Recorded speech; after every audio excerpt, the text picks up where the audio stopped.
evening, ladies and gentlemen. We have some seats upstairs. For those that are standing in the back, we'd like to go upstairs, either by the stairs or by the elevator with the order seats. Let me welcome you tonight. My name is Skip Rutherford. I'm leading at the University of Arkansas Clinton School of Public Service, and we welcome you to another in a series of our public programs and community conversations under the leadership of Patrick Kennedy and Nikolai DePippo. You will see on your chairs flyers about the upcoming events in April, and we'll be shortly announcing our May schedule, and then later this summer our fall schedule. So we're honored to have you here, and we appreciate your attendance. To introduce our honored guest is one of our Clinton School students. After retiring from a 24-year Air Force career, Paul Hill was elected city clerk and treasurer of Phoebe, Arkansas. He is a graduate of John Brown University in Silent Springs, and for his upcoming international public service project, Paul will be working with Heifer International in Tanzania. Ladies and gentlemen, Clinton School student Paul Hill.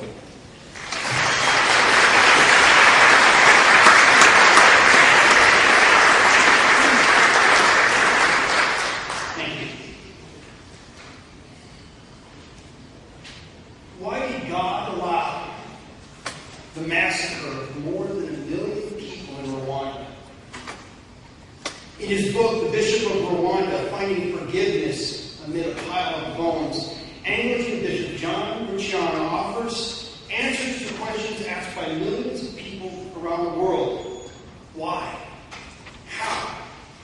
He leads us to the decades that prepared the nation for such atrocities, down the village trails and paths, city streets that lay witness to what one victim called the devil's rule on earth.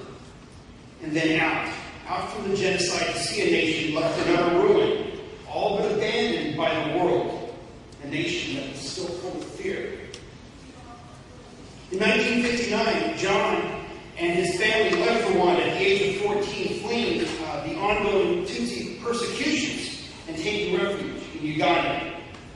He turned his life over to Christ at the age of 21 and was ordained in 1975 and served as reverend there during the dangerous reign of Uganda's violent dictator, Idi Amin. When the Rwandan genocide erupted in 1994, John was serving as missions coordinator of the Anglican Church in Uganda and immediately led mission teams into his homeland to minister and preach a message of healing and of hope and forgiveness. After 3 years of mission service to Rwanda, he moved back home, becoming the Anglican bishop of the Shira Diocese in northwestern Rwanda, the largest and most devastated diocese in the country. He now serves as the chairman of Prison Fellowship Rwanda and on the global board of directors on Prison Fellowship International. He has served as a liaison for Heifer International in both Uganda and Tanzania and Rwanda, and has recently worked with Opportunity International, the world's largest faith-based micro enterprise development organization, to launch a commercial microfinance bank for the poor of Rwanda. Bishop John became the first Anglican bishop to have a parish in the United States, St. Andrew's Anglican Church right here in Little Rock. And from that experience has launched the Anglican Mission to the Americas, which has launched more than 80 new Anglican churches in the U.S. The Bishop of Rwanda takes us on a journey through genocide, one of no less than 7 genocides that took place during the last century. And he takes us all the way through the dark days of dizzying awareness of the utter destruction. A nation defeated in every conceivable way but one. He leads us to the new Rwanda, still in recovery, but moving forward toward the light on a new foundation of principles he believes offers the same hope to the rest of the world. He takes us through the dark and into the sunrise that is filling the new Rwanda. Ladies and gentlemen, please welcome Bishop John Rucyahana.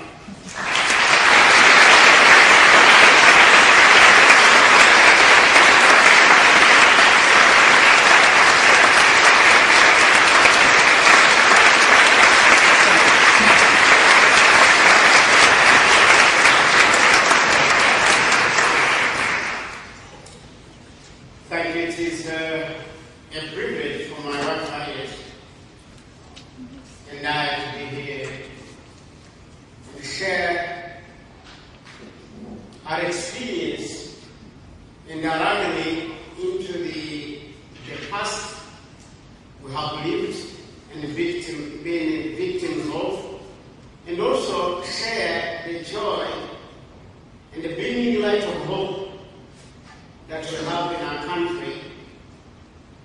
And not only have it in a philosophical setting, but a hope that we engage to transform and pick up pieces and make it a change. Harriet and I are both originally from Rwanda, born and raised. As my book puts it, I ran out of the country through the persecution, which the world knew as the Hutu Revolution, which was actually not the Hutu Revolution, but the Belgian punitive measure to punish the king they killed, who sought independence from them, and they also persecuted both the Hutus and the many Tutsis who were into the political party which was seeking independence from Belgium. Rwanda is known by the world to be a country of 3 tribes, and I witnessed it into the Chicago Museum. When Harry and I visited the museum, we read in the African section that Rwanda has 3 tribes and has 3 languages: the Hutu language, the Tutsi language, and the Twa language. Academically, I laughed at it, but as a human being, emotionally, and into the entity, I read it through the history, that misinterpretation, and change, and misrepresented the community, led to the destruction of our country. It gave me a lot of pain and sadness, and from there, I decided to write this book.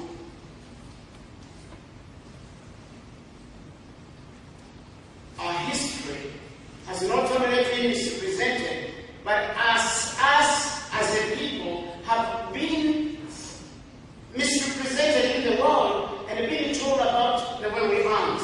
And I possibly would have a few minutes telling the history of Rwanda.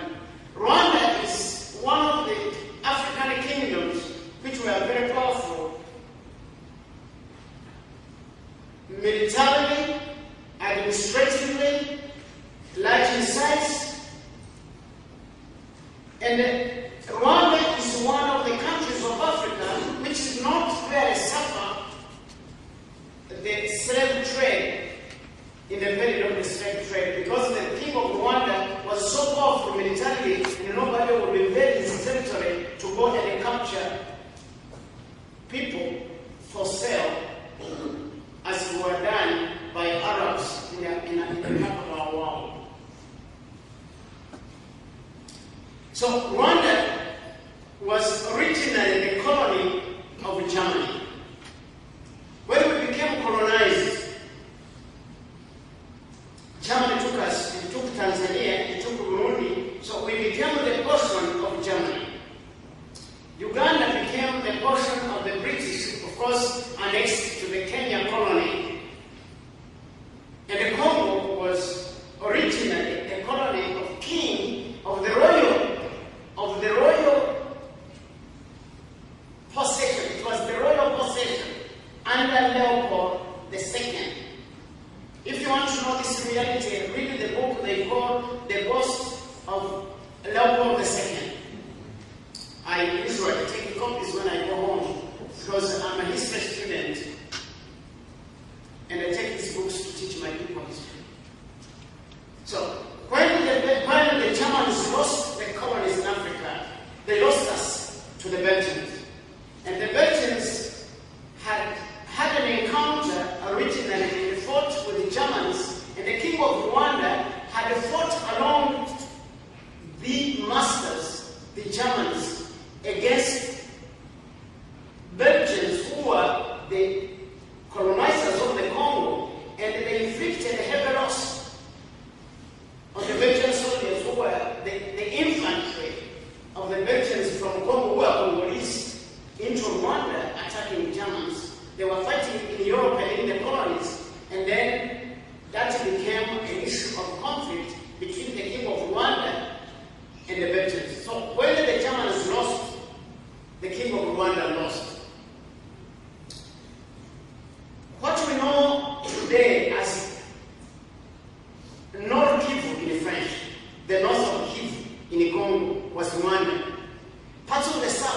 the whole of the Lake Kivu and the island known as Israel Island was Rwanda. The southern Uganda, Kigezi, Kisoro district, and these other neighboring districts around were Rwanda formerly. And they then inflicted a punitive measure on the king of Rwanda. They took part, annexed it to Uganda, and they took another part and they put it, actually much bigger than the actual Rwanda today. They put it on the Congo. Then they left Rwanda as a small, tiny country the size of Maryland. And they took the king into exile, and he died in the southern Congo, and then his son was made a puppet king under Belgium. That's the Rwanda I belong to. As though that was not enough, they took a people who spoke one language. In Rwanda, from the south to the north, we speak one language. And we are intermingled. There is no territory, there is no region for the Hutus and no region for the Tutsis. And yet, they called us tribes. So they go to the Tutsis, who were fewer, and they made them the taskmasters. And therefore they started teaching the people that the Tutsis were not the original Rwandans. They came from Ethiopia. They are Nilotics from Ethiopia and from Israel, who came down conquering and took over leadership of the countries, and therefore they don't belong there. But they went ahead and made them taskmasters, and they made them chiefs, and they made them the favors upon them, and they continued to teach the division, and people believed they didn't belong there. Do you understand how the human mind can be corrupted?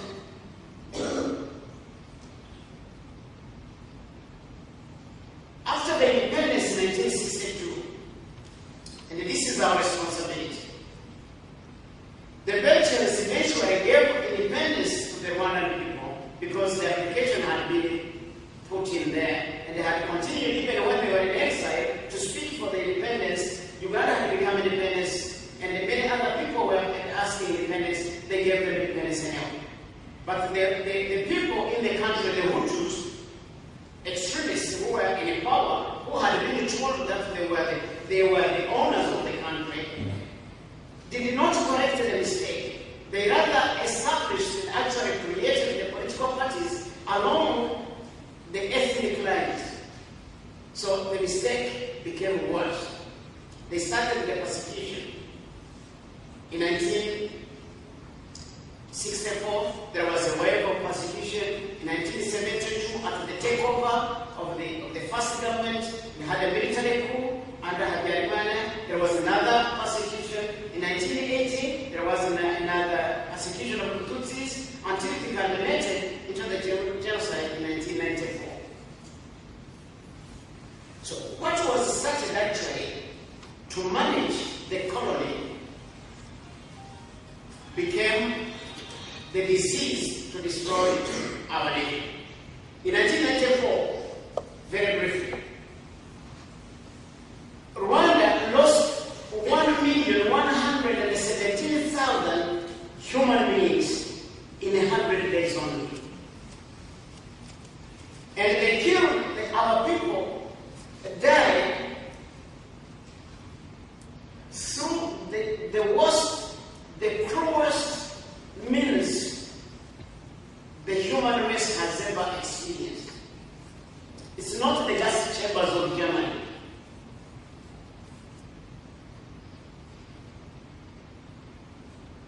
I want you to know and understand a little bit about the human life overtaken by evil. It can become the worst. It can do anything. Because these are the people who had gone to school with their people, their neighbors. These are the people who had shared meals together. These are the people who are there together forever, and they turn and kill each other in the manner they did to their neighbors. And to make the matter worse, if the Belgians had made a mistake in the early 19th century,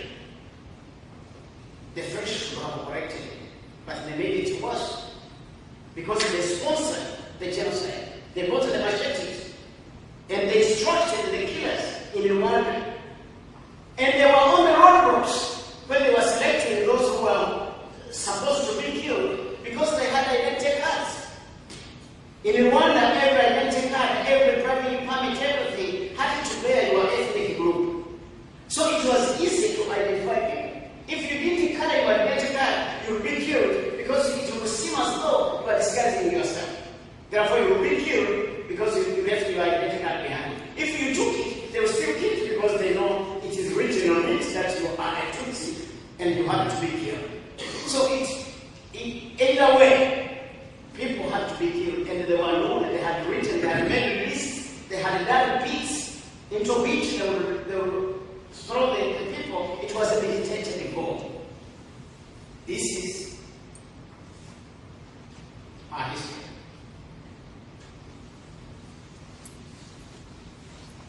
Let me talk a little bit about the United Nations. Then I talk about the world. The United Nations, to our understanding and my understanding and your understanding, is a body covering the whole world to be able to rescue in such a situation.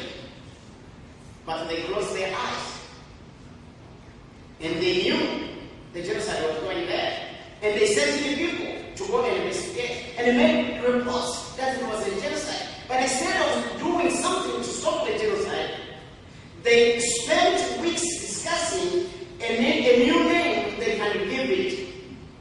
Do we call it a genocide? If we call it a genocide, it's our responsibility. We shall have to take care of it. We have to stop it because it's our responsibility. We have discussed it. We have agreed upon it. We have to stop it. This is the mandate. We are bound to stop it if it's a genocide. To let it go, let's give it another name. And they discussed it as the course continued, as the killings continued, as many lives got lost, until the genocide was stopped by the Rwandans themselves, who got the arms and fought off the government which was doing the genocide and ousted that government. And the general there, you are never here, was the one who was commanding the force, the UN forces. He sent faxes, he called on the telephone, he spoke to them, they ignored. Instead of giving him the mandate to stop it, they even took away the army he had with him. Now, where was God at that time? That's the big question. I'm a bishop. I didn't bring my clerical Korah because I want to look like you. But I'm a bishop. And I have a big church. I have a big following. I love Jesus. I love the Lord. I preach the Bible. But the question people ask, where was God? God was there. God was in Rwanda. And people ask, why did God allow it? God didn't allow it. And he was there. As when you read my book, you will see the way I see God involved in Rwanda, picking pieces, saving even the few people who survived the genocide. It's because God was there saving them. But the human mind, God has given us the gift of free choice. We choose evil or we choose good. God will not overrun us. God does not. By God, certainly God will bring us into judgment for our decision and our choice. We have responsibility. That's why I tell my people, I tell my warrior people, when I preach, when I teach, I tell them it's our responsibility to rediscover ourselves before God and see who we are, our sanity, our humanness, and rediscover ourselves, and repent of it, and seek God, and seek God's transformation upon our nation, because we made a mistake. We chose evil, and the evil made the worst of us. And we are now reconciling ourselves from the bottom. Let me stop at this. That's not our message. Our message tonight, let me tell you, our message in Rwanda is not that horrifying history. No, it's the hope we have. Rwanda has bright prospects. But we have to use the pieces of the wandering people. We have to use these broken people. We have to use these people who are guilty. Part of us is guilty. Part of us is angry, hurting because of the loss of our beloved ones. But despite of that, we are the ones. We have to be together. We have to reconcile each other. And we have to seek to build this network. And we have to have a future. And we have to see the destiny. And go there and help each other. So we get that peace which is guilty. We patch it with the peace which is hurting because it's lost. And then we unite it. And we employ it. We put it to work. I have started a school of the orphans. I have 700 students. Thank God we have friends. Relationship is good. Thanks be to God for relationships. We have 700 children. Some of them bear the scars of the machetes on them. Some of them saw their parents killed. And we have them. And we have the children of the survivors of the genocide. I mean, those who died in the genocide, and the some related to some of the survivors who are old, who cannot help them, and we have them in school, and we have the orphans of the perpetrators of the genocide, we have them, and we are reconciling them, and they are making a wonderful school. Would you love to know that this school has graduated students 3 times? The first time they became the third, out of in 2000, out of 2,300 schools in the country, they became the third academically in their exams. The second time they became the first. The third time they became the fifth. In cleanliness, as far as the school is concerned, in cleanliness, we are the third. As far as behavior and the character is concerned, we stand the first. And these are the broken students. This is the demonstration. We are healing them. We are giving them the excellent academic teaching. We are training them to be leaders. We are giving them the hope. We are teaching them history. We cannot hide that history. We are teaching that history. We are making the text. Part of the teaching is that history. It is stinking, it is bad, it's embarrassing, but it is our history. But what's more important is our future. We have to work for that's our future. That's what I'm sharing in my book. My people need to know. That's why I'm involved in the hospitals. I'm involved into seeking a way to develop a bank which can enroll these students when they graduate money to be able to do business, start small, get out of handouts, get into hands up, working, sweat for a living, sweat for dignity. That's the mission. And we thank God that at least we have a government. The list is corrupt. You know, some people talk about the corruption free in the human beings. The language I can use is the least corrupt in Africa. 13 years from the genocide, the least corrupt in Africa. One of the most progressive countries. Because the leadership is no longer seeing into ethnicity of the people, but it is seeing in a united people and giving them policies that encourage them to work and encourage them to actually be able to know we have a nation and we have to do it. And we don't have to wait until we are proper. No, we have to do it when we are still crying. You know, it's hard. You know, they killed my niece, 16-year-old girl, after she had come from our house. She had a dinner with us, she had breakfast with us. She went to see her mom, and we wanted them to shift from where they were. It was getting dangerous, and we wanted them to come closer where we were. That very night, they murdered her. Shaved off the flesh of her arms. Those arms, they gang raped her, and they slaughtered her. They killed her mother, they killed her brother. Do you want to ask me whether I was angry? Can you? Don't ask me, I was.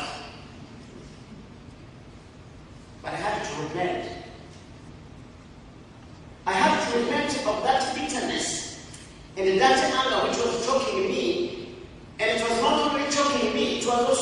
in my ability to do my work as a bishop, as an evangelist, as a preacher of the gospel, as somebody in charge of the reconciliation by God into the country. I had to repent of that bitterness and I forgave them, and I now preach, I now go to prison and I lead them to Jesus. Do you understand how much it requires of me and of us as Rwandan to preach and go for reconciliation and go for a right future? That's the mission. You see, you don't hold on to the hurt, because the heart chokes you and eats you up as we need to forgive.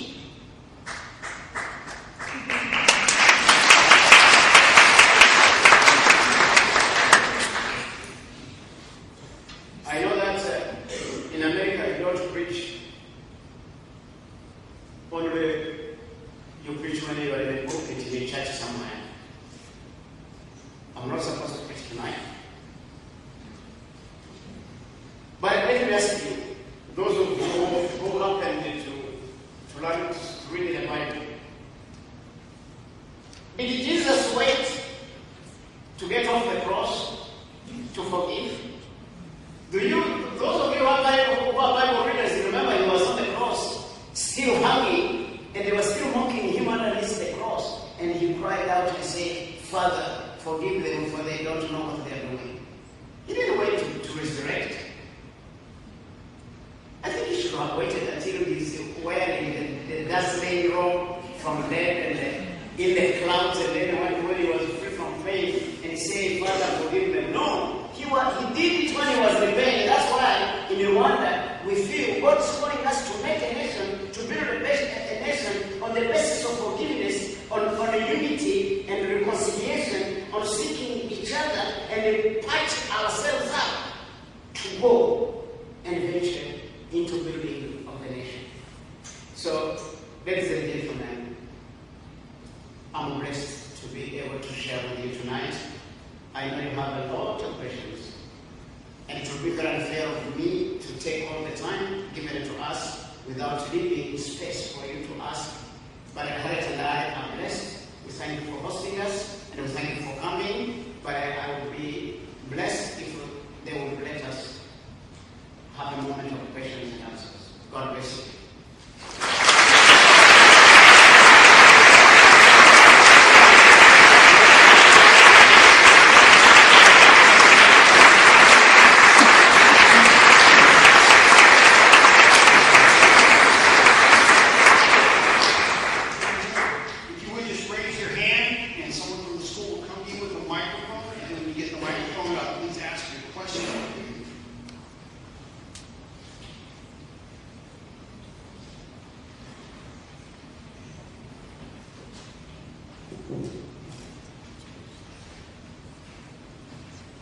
Thank you. You described such atrocity, especially the personal pain you experienced from the death of your niece. My question is, how does one forgive? It's easy to say forgive, but how do you actually do it?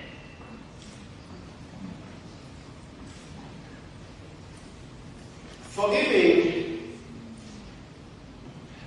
is something that is not only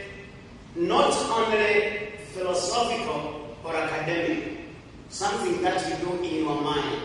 It is something that you do with your heart and with your reasoning. It's not something that is dictated upon you by God only. It is something that the will of the Supreme God and your mind and the reality of your entity processes, and you judge it fit to forgive. I will give you an example. If I don't forgive as a person, I do a disservice to myself by refusing to forgive, because unforgiveness shocks me, eats me up. And I need God to spare me in order to be productive. And that bitterness which hangs around me destroys me. And I don't want to be punished twice. I lost my niece, and unforgiveness will also punish me the second time. don't surrender and give it up, forgive that person, and even help him to reform and ask forgiveness and give him the opportunity to be whole again. Do you understand that? So forgiveness is something that I process with my spirituality, with my reasoning, with my soul, my heart, and my boldness surrenders and gives it up. And I forgive that person. Because if I don't forgive, I will choke myself. And I will be inept, and I will be a failure. I will not perform. I will not be preaching. And I will not have written that book. And I will not be a good bishop actually. Okay.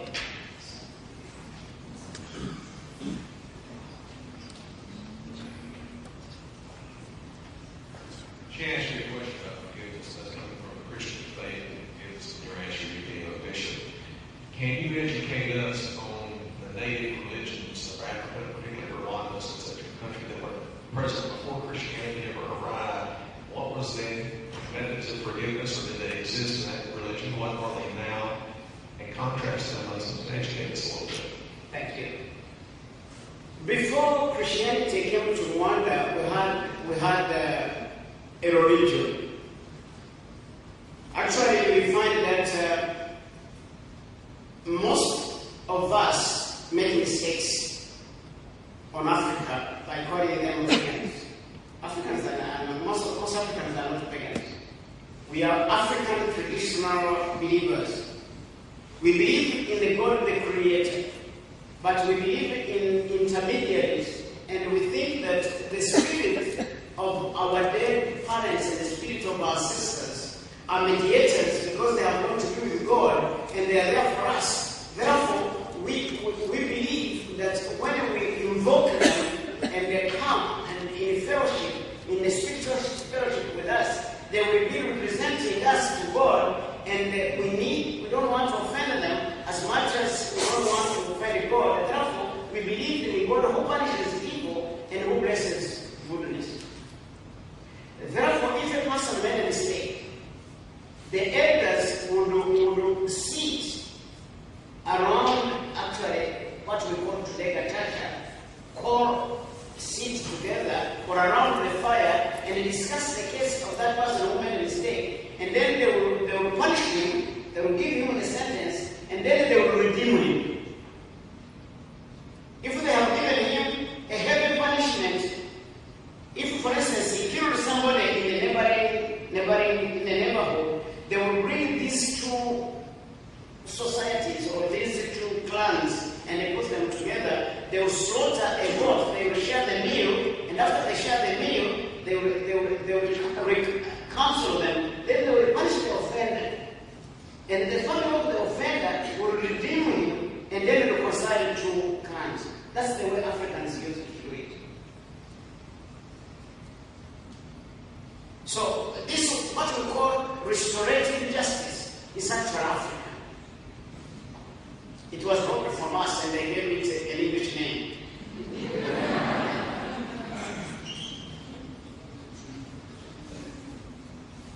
Yes, ma'am.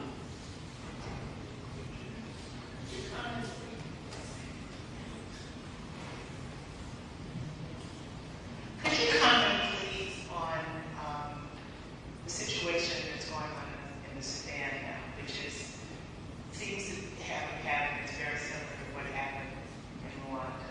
We have a genocide. We have the UN, which has indicated that it is such, but it's not doing much of anything, nor is anyone else. The slaughtering is continuing, although not perhaps with the will among the indigenous people to stop it. So could you please comment? Thank you very much. Never again. Have you sung that song here? Never again. Every time there is a genocide somewhere in the world, they say never again. And again it happens. In Sudan, it's actually a genocide going on. In Darfur. But they're still counting the cost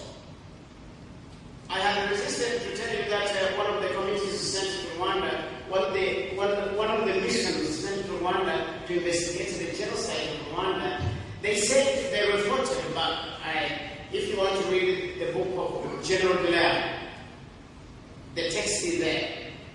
They reported about, don't ask me the country from which they came. They went and reported about with a written report that what's going on in Rwanda is a genocide. But the cost of stopping it is very high. And what is there, what is in Rwanda, are just humans. You understand that? Which means intervening in Rwanda is very costly because the genocide is going on. Taking the soldiers is very costly. It takes ammunition, it takes the equipment, it takes everything there. It's so costly. And what is in Rwanda are only humans. In other words, no oil, no minerals, no gold, no diamonds, nothing. So, recommendation, let it happen. In Darfur, it's just sand and heat. The cost is high, so the argument is to spare what's going in Darfur. But you may want to know that the country which is sending army to stop it and to at least to stop the speed at which it was done, Rwanda was the first country in Africa to send in the army to stop it. Because our government knew it is a sin trying to eat. So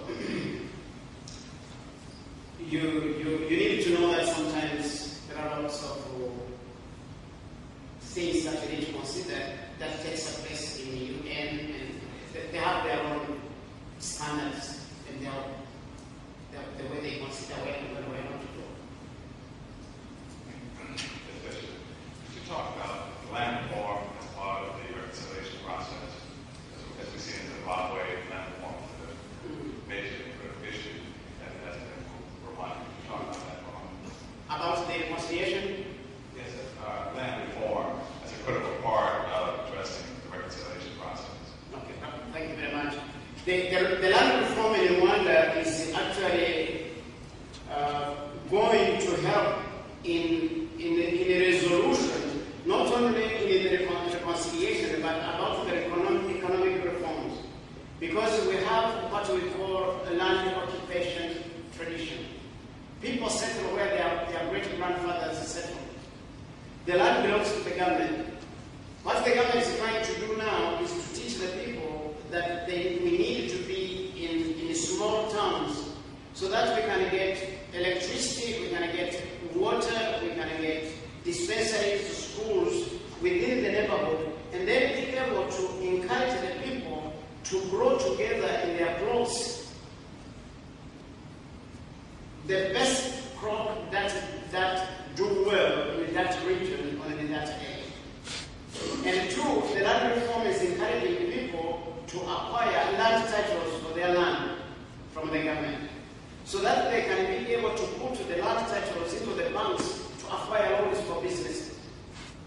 And you know that our country is the higher populated country in Africa. And therefore there is no more land to go to.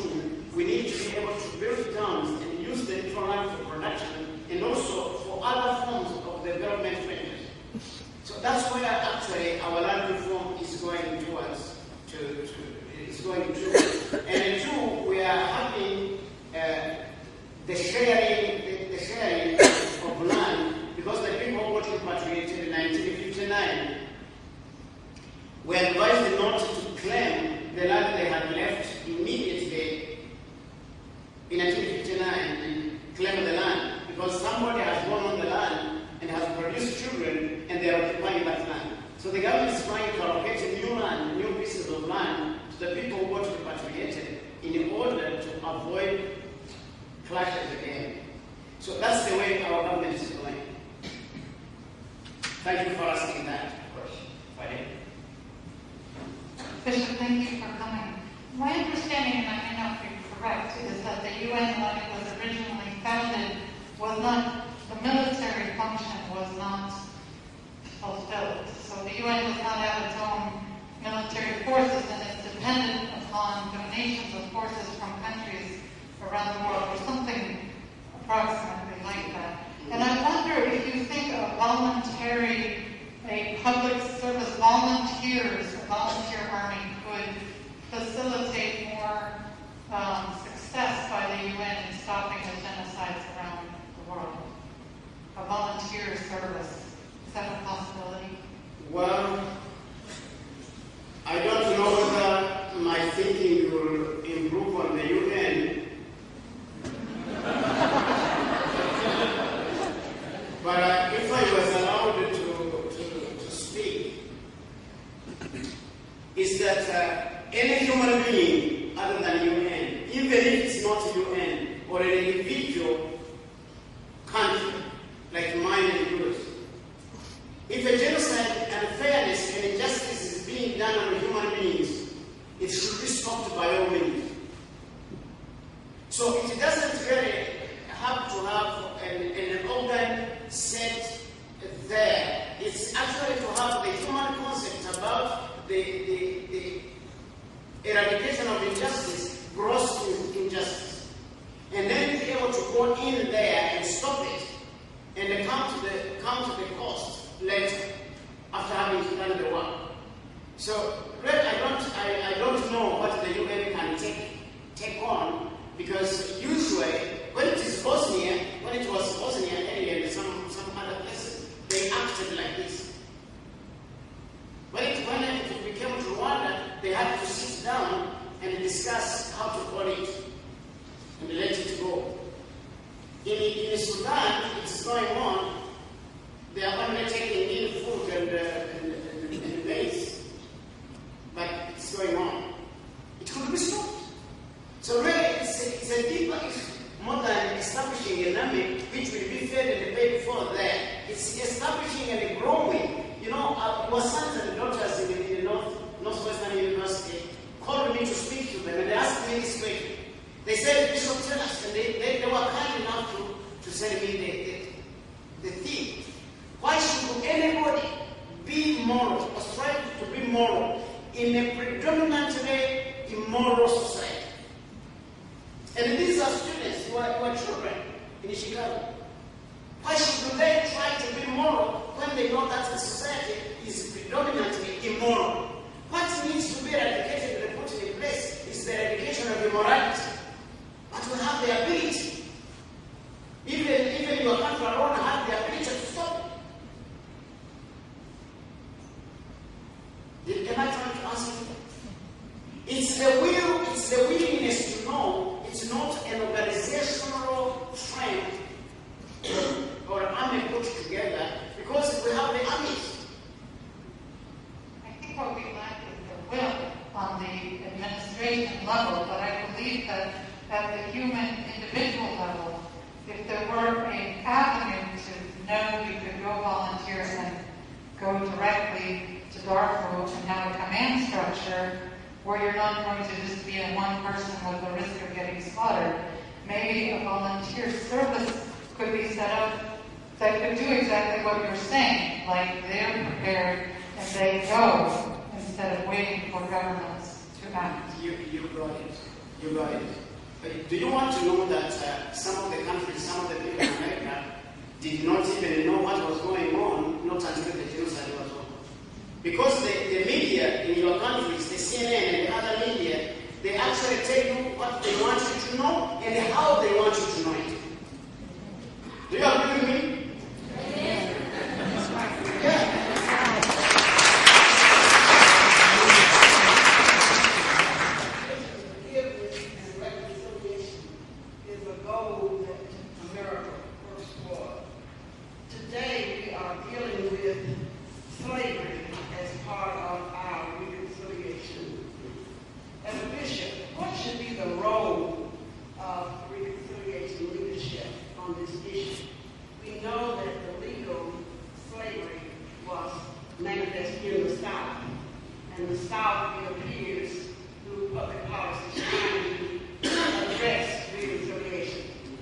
What should be the role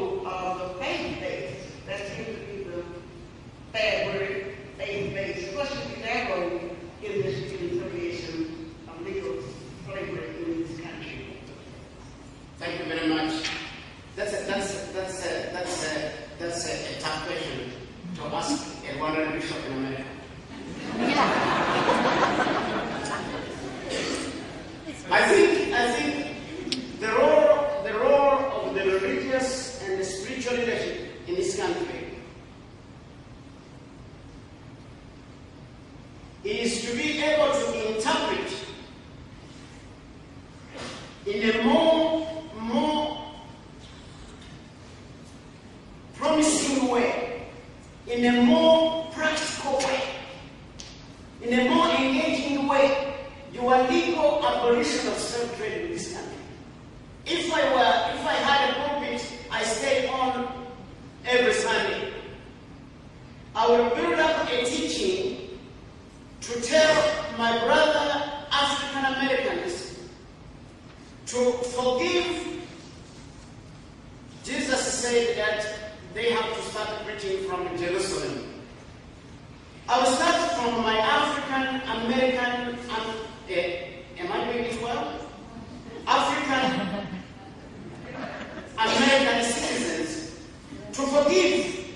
Because this history is haunting, this history is captivating, this history is crippling, this history creates some weakness and anger. You have to get rid of that and forgive and feel promoted to the full American status and work to be it.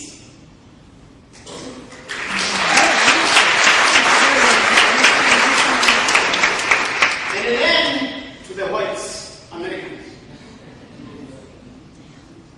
is to be able to forgive themselves and rediscover themselves, and be able to know honestly that today there are some American whites who have never had slaves, but who still carry the guilt of the possession that has been by their what their fathers and great grandfathers who had slaves, and they get haunted by that. Even the whites need to forgive themselves, need to rediscover themselves before their God and their history, and feel free of that guilt, and be able to embrace their fellow African American citizens and engage the reconciliation together and work together. And where there are some legal policies in the discrepancies of superiority and inferiority, it is high time this great country be built on the capacity of performance intellectually, not on color.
Well, I wish I knew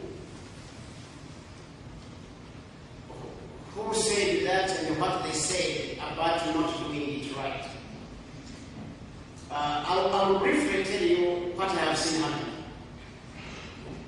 For the first time in the history, I'm a victim of 1959 injustice in my country. I'm a victim of Idi Amin in Uganda. I'm really seriously being hurt into that. And I have seen African leaders and I've seen many leaders, but let me tell you what's happening in Rwanda.